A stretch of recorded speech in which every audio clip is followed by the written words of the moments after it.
In this video, we are going to implement an iframe for a complete video course in our funnel website. So let's see how that can be done. I'm using my Influencer Lifetime Unlimited license here. So let's get started. For this video, I'm going to create a new test funnel. So I need to click on Funnels, Create New Funnel. Now I need to click on the content component here. Here it is. I can drag it around to wherever I want. Let's rename that. For example, I will call this one Video iframe Course. Click on Create Page.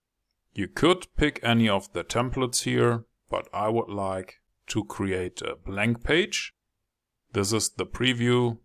Now let's click on Create. This may take a few seconds.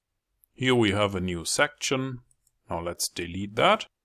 I want to add a blank section. Click on Widgets.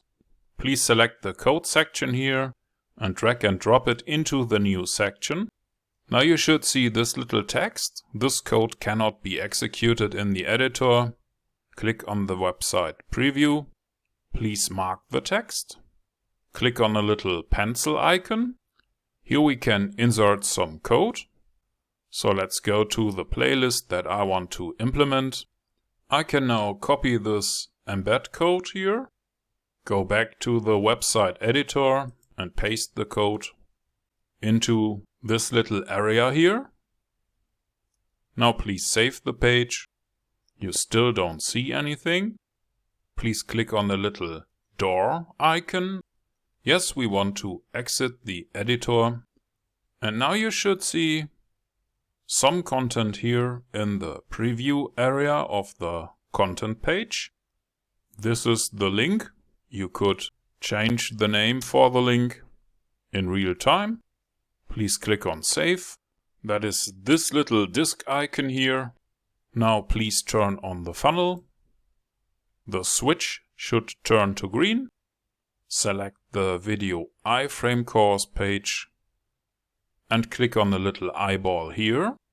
Here we are. This is the web page that we have created. The player controls are working. And in this little video you have learned how to use an iframe to implement a complete course from a different website and show it on your funnel page. And you have done it yourself in 5 minutes or less.